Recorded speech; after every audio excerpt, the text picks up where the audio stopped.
Voilà, ça c'est l'Espagne que je voulais voir. Et j'imagine que c'est aussi l'Espagne que toi, tu voulais voir derrière ton écran. Donc on va débriefer cette victoire de l'Espagne face à l'Arabie Saoudite.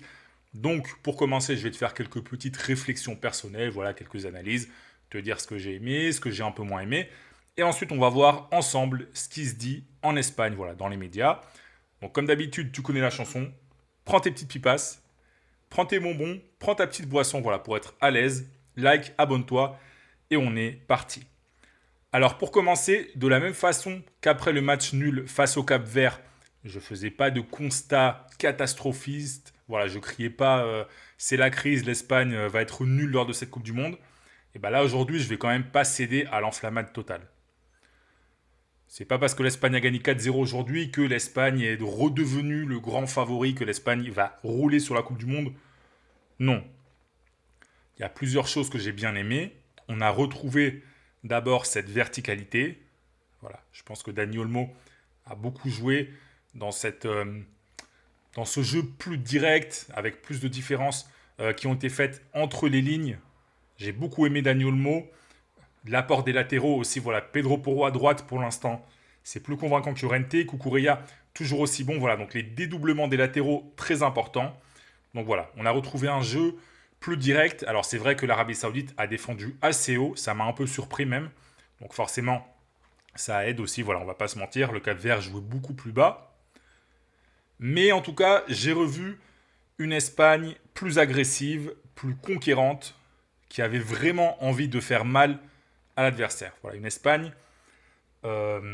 moins calculatrice. Voilà, qui n'était pas forcément tout le temps dans la recherche de la passe réussie, etc. Non, là, les joueurs ont pris des risques. Et on l'a vu, il y a eu 50 000 frappes dans le match. Il y a eu plein de tirs de loin. Et ça, c'est bien. C'est bien que les joueurs prennent leur chance, tentent leur chance. Parce que c'est mathématique. Plus tu tires, plus tu as d'options de marquer des buts. Voilà. C'est de la logique.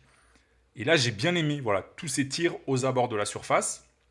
C'est ce qu'il faut faire. Il faut le faire plus souvent. On ne l'avait pas vu face au Cap Vert. Là, on l'a vu. C'est bien. J'ai bien aimé, comme je l'ai dit avant, les dédoublements des joueurs de côté qui ont énormément apporté dans les derniers mètres. Sur les prestations individuelles, Baena, j'ai trouvé ça correct. Yamal, très bon début de match. On voyait quand même qu'il n'était pas à 100%. Oyarzabal, excellent. Olmo, très très bon. Pour moi, c'est surtout Olmo que je veux mettre en avant d'ailleurs. Les gens vont parler de Lamine Yamal, etc. C'est normal, même d'Oyarzabal. Mais Olmo, entre les lignes, très très bon. Et d'ailleurs, je pense que ce milieu de terrain, avec ce double pivot composé de Pedri, de Rodri avec Olmo devant eux, c'est peut-être la meilleure formule actuellement. Plus qu'avec Fabian Ruiz. Alors, on va pas faire de jugement sur un match, il faudra confirmer. Mais ça a l'air plus complémentaire pour l'instant. Rodri, il est meilleur en jouant un peu plus bas.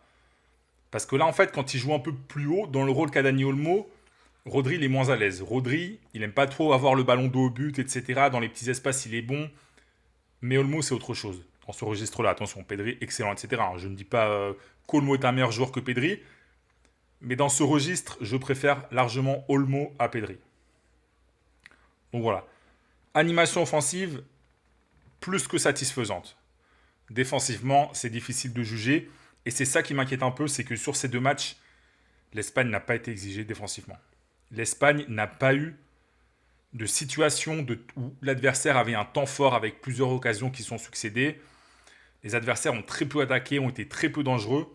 Donc ça, il faudra faire attention lors des premiers matchs sérieux.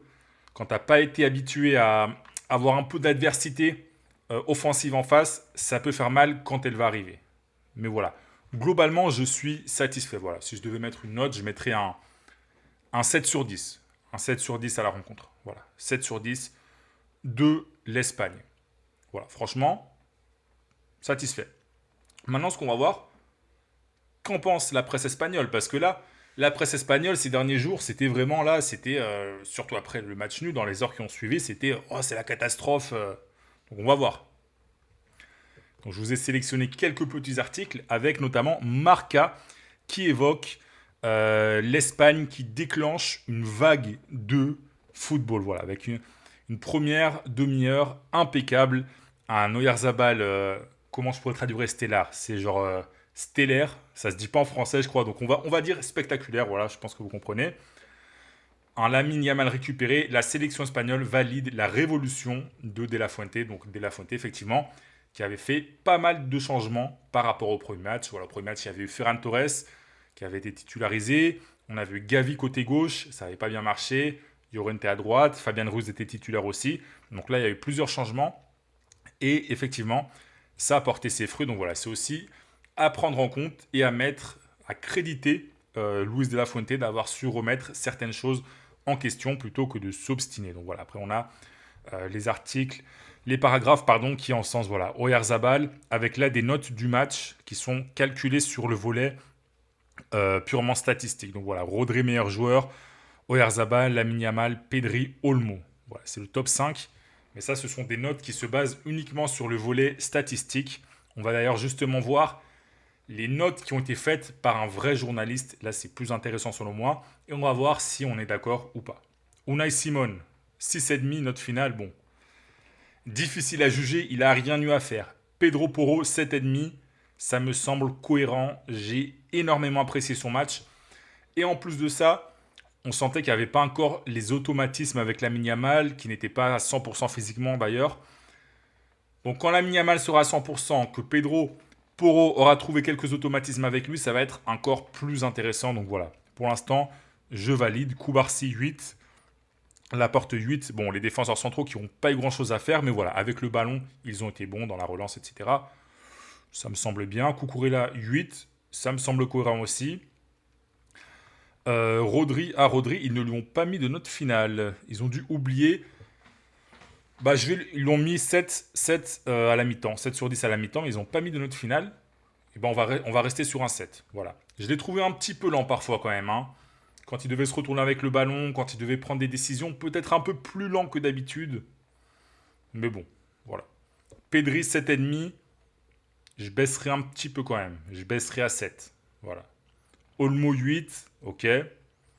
Lamine Yamal 8,5. Je pense que 8 ça suffisait. C'est vrai qu'il fait une grosse entame, mais c'est pas non plus spectaculaire. Baena 8, ça me semble un petit peu surnoté aussi. Je resterai sur du 7. Oyarzabal 10. Ouais, 10 c'est beaucoup. 10 c'est le match parfait. Il a quand même raté quelques occasions. Oyarzabal, je lui mettrai un 8. Voilà. Faut pas surnoter. Moi, je ne surnote pas les joueurs. Voilà, les journalistes espagnols, ils s'enflamment un petit peu. Faut rester un peu les pieds sur terre. Voilà. Ferran Torres 5, ouais, bon après les remplaçants c'est peut-être pas forcément pertinent, le match était déjà joué, etc. Bon, il y avait plus vraiment d'enjeu. Et Luis de la Fuente qui a reçu, pardon, un 9,5 sur 10 pour son coaching, ça me semble cohérent. Autre article de Marca intéressant, l'Espagne survit à notre sport préféré, l'exagération. Et ça c'est ce que je vous disais avant, c'est-à-dire que après le premier match face au Cap-Vert, eh bien l'Espagne c'était la panique, c'était la crise. Oh là là, c'est horrible. Qu'est-ce qu'on va faire pendant cette Coupe du Monde? Eh bien non. Voilà, suffisait d'attendre, d'analyser un peu les choses à froid, et on a vu que cette Espagne, elle a du niveau. Est-ce que ça suffira pour aller au bout? Je ne sais pas, mais ce qu'on a vu aujourd'hui, c'est plutôt bon. Donc voilà. Oyarzabal qui est encensé, Baena aussi, De La Fuente, etc. Lamine Yamal. Et une statistique très intéressante, c'est que l'Espagne n'a reçu que 3 fautes sur toute la Coupe du Monde, sur les 2 matchs. Et 3 fautes, 3 cartons. Voilà.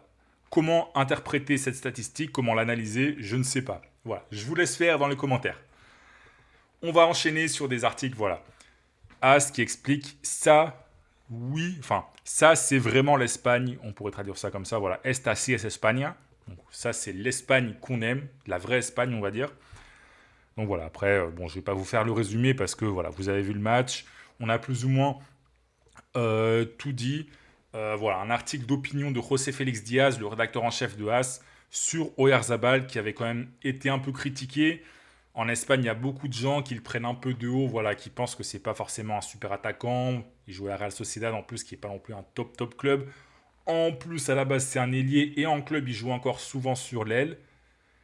Et bien là, il a montré qu'il peut occuper ce poste de numéro 9 et il est devenu le 7e meilleur buteur de l'histoire de la sélection.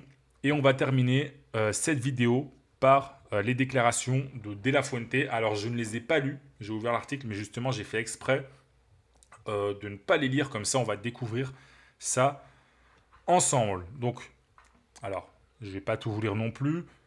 Voilà, on va un peu trier les questions. Voilà, sur l'intensité, par exemple, Luis de La Fuente, je cite, c'est normal que les joueurs étaient un peu piqués à vif et furieux.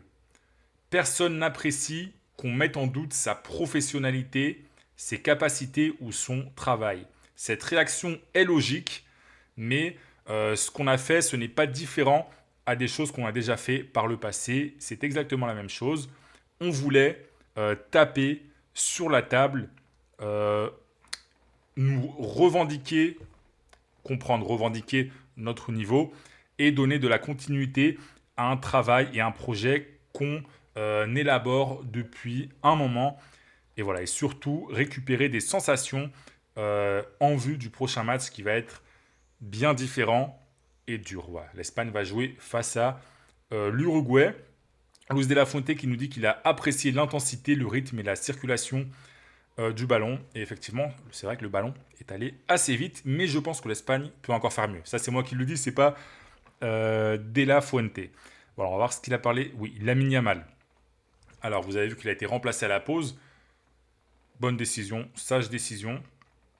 Et De La Fuente explique que en fait, ça dépendait de comment se passait le match, mais on savait déjà plus ou moins, et c'était clair pour lui que ça allait être une décision importante de revenir à son meilleur niveau.